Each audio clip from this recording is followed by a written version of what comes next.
when we go to question 11, a lighted candle is placed in front of a loudspeaker that produces a loud, steady sound at regular intervals. What type of wave is produced by the speaker, and in which direction does it cause the flame to tilt? Sound waves are longitudinal waves, and then longitudinal waves do not have something like troughs, like which goes from up and down. Those are transverse waves, so it's from left to right like this. So the answer is D. The diagram below shows 3 rays of light incident on the boundary between a glass block and air. The angles of incidence are different. So here we've got 20, this is 40, and this is 50. What is the possible critical angle? So when something is like this, when there is a refraction made, then the incident angle is greater than the critical angle. Or should I say, sorry, when a refraction is being made, the incident angle is less than the critical angle. Meaning, this 20 degrees is less than the actual critical angle. And then this 40 degrees is less than the critical angle. But when there is total internal reflection like this one, then the incident angle, which is 50 in this case, is greater than the critical angle. So, what is the possible critical angle? Okay, so we want to find the angle that is greater than these two angles, 20 and 40, but less than this 50. And what's that? So, on the options, this is 30, it doesn't fit, 15 doesn't fit, and 60 doesn't fit. So the answer is 45 degrees in this case, which is C.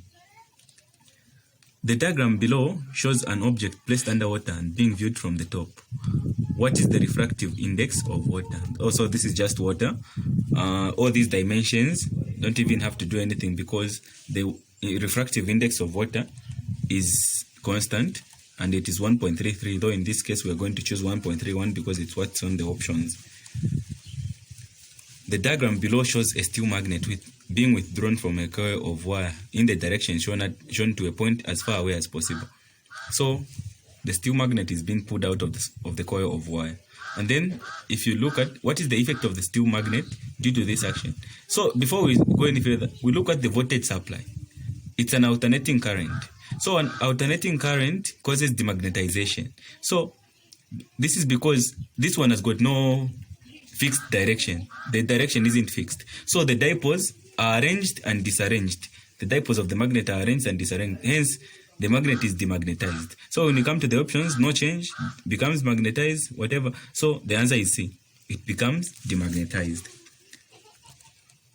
The diagram below shows an illustration of a transformer with 100 turns on the primary coil and 25 turns on the secondary coil. So 100 turns here. What is the voltage induced across the... So we've got a situation.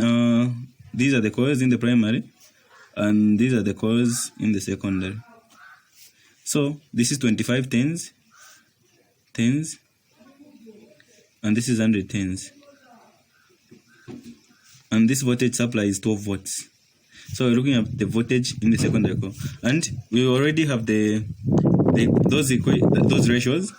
The turns ratio, number of turns in secondary over number of turns in primary, should be equal to the voltage in secondary over voltage in primary.